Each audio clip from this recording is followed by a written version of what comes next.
Halo, kita hari ini akan membahas gerak lurus beraturan dan gerak lurus berubah beraturan yang dibawakan oleh LPP Cerdas Sehat Bandung.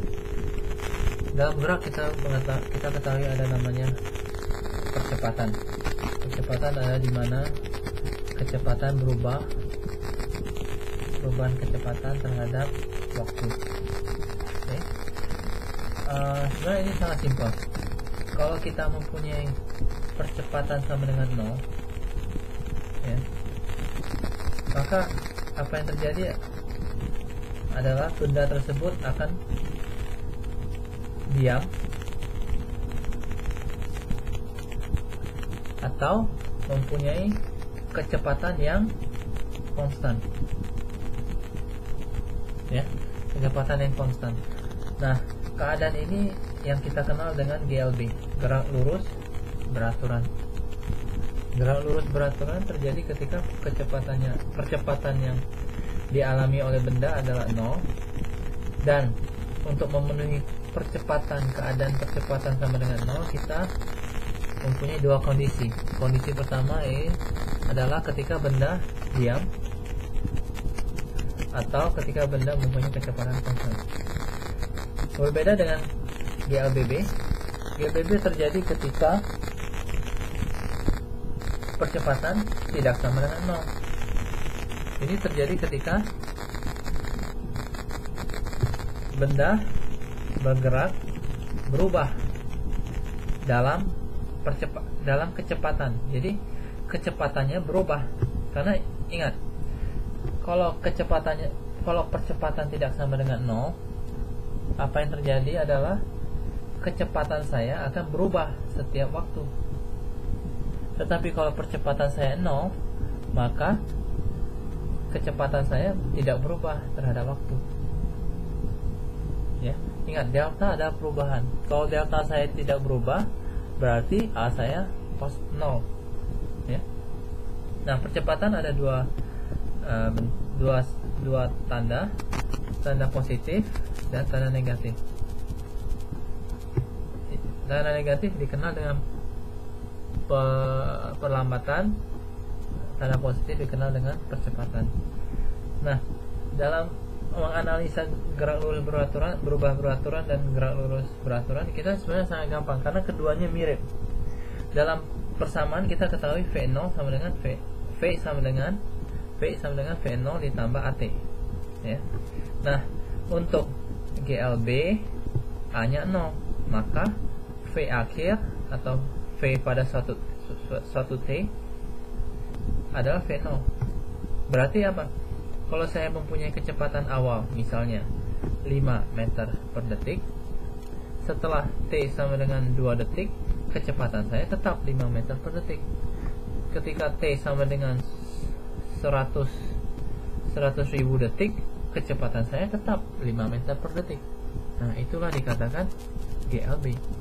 Jadi sebenarnya tidak perlu dihafalkan GLB, GLBB. Ingat saja, kalau percepatan ada dua macam, percepatan 0 dan percepatan tidak sama dengan 0. Ya. Dan masukkan aja ke persamaan ini. Dalam persamaan ini kita akan melihat, kalau A-nya 0, kita tinggal masukkan saja A-nya 0, maka V, kecepatan di suatu detik, itu tidak tergantung waktu. Oke. Nah, ketika percepatan tidak sama dengan 0, ini percepatan sama dengan 0. Oke. Kalau percepatan tidak sama dengan 0, maka ingat, percepatan atau perlambatan adalah penjumlahan, penambahan atau pengurangan kecepatan. Jadi kita lihat, kalau A-nya negatif, maka kecepatan akan berkurang setiap waktu. Ya. Coba lihat. Kalau A-nya negatif, minus AT, maka kecepatannya akan selalu berkurang terhadap waktu. Tetapi kalau A-nya positif, maka kecepatannya akan selalu bertambah setiap detik. Jadi ingat, percepatan adalah penambahan atau penjumlahan suatu kecepatan. Oke. Nah, misalkan saya mempunyai kecepatan awal 5 meter per detik. Saya mengalami percepatan 10 meter per detik kuadrat. Maka setelah waktu T sama dengan 2 detik, kecepatan saya berapa? Jadi kecepatan awal saya 5. Ingat positif. Saya mengalami percepatan 10 meter per detik. Dan yang ditanyakan kecepatan setelah 2 detik. Saya masukkan 2 detik di sini sehingga saya mendapatkan 25 meter per detik. Jadi kecepatan saya setelah 2 detik adalah 25 meter per detik. Jadi inilah konsep kecepatan percepatan. Oke, bagaimana dengan jarak? Jarak sama. Kita gunakan persamaan X atau Y atau Z, itu tergantung Anda melihat jarak dalam bentuk dalam sumbu Z, Y atau X ya. Dan kita tinggal masukkan ini sama dengan X, jarak yang ditempuh sama dengan kecepatan awal dikalikan waktu ditambahkan atau dikurangkan setengah AT kuadrat. Oke, jadi kita tinggal masukkan. Kalau misalnya percepatannya 0, komponen ini hilang ya, karena A nya 0 ya, karena A nya 0 sehingga jarak adalah V0 kali T. Tetapi kalau A nya tidak 0, maka kita mempunyai V0 T sama dengan setengah T kuadrat. Jadi A nya kita lihat positif atau negatif.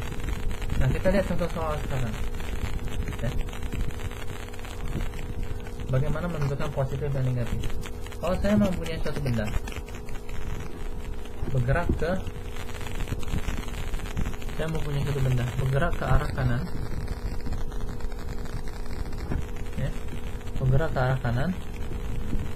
bergerak dengan ke arah kiri dengan kecepatan 5 meter per detik dan mempunyai percepatan ke arah kanan dengan sebesar 5 meter per detik kuadrat. Nah, berapakah kecepatan saya setelah 5 detik? Jadi setelah T sama dengan 5, berapakah P akhir saya? Gampang, ingat, segala sesuatu harus merupakan berdasarkan referensi. Sekarang kita selesaikan soal ini dengan dua cara. Cara pertama, kita menganggap ke kanan positif. Kita menganggap ke kanan positif ya. Karena kita menganggap ke kanan positif, maka V0 saya adalah negatif 5 meter per detik. Tetapi A saya adalah positif 2 meter per detik kuadrat ya. Karena apa? Karena saya menganggap ke kanan positif sehingga A saya positif ya, karena A saya ke kanan. Tetapi V0 saya ke kiri, sehingga inilah yang kita dapatkan. Nah, kalau ditanyakan kecepatan akhir, gampang. Setelah 2 detik, V sama dengan V0 tambah AT. Kita lihat V0 sama dengan berapa? 5 ditambah 2 dikali T nya berapa? 5, sehingga dapatlah kita 5 tambah 10 sama dengan minus 5 meter per detik. Nah, apakah arti minus 5 meter per detik? Kita lihat, kita pertama menganggap ke arah kanan positif ya, ke arah kanan positif, tetapi arah yang kita dapatkan negatif 5.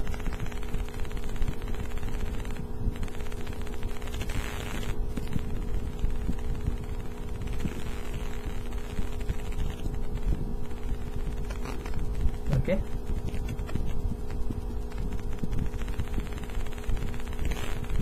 Jadi yang kita dapatkan setelah 5 detik ternyata, oh ini positif ya, ini positif. Ternyata setelah 5 detik kecepatan saya menjadi positif. Berarti apa? Setelah 5 detik kecepatan saya berbalik arah. Jadi setelah 5 detik benda saya bergerak ke kanan sebesar 5 meter per detik dengan kecepatan 5 meter per detik. Oke. Nah, kita lihat sekarang cara kedua. Cara kedua dengan meletakkan arah ke kiri adalah positif. Jadi apa yang terjadi? V0 sama dengan positif 5 meter per detik. Kenapa? Karena arah ke kanan kita anggap positif, tetapi percepatan menjadi negatif 2 meter per detik kuadrat. Karena apa? Karena saya menganggap ke kiri positif, tetapi A saya ke kanan. Ke kiri positif, tetapi A saya ke kanan, sehingga berlawanan. Nah, masukkan ke persamaan, gampang. V0 plus AT. V0 5 ditambah A nya berapa? Minus 2 dikali 5.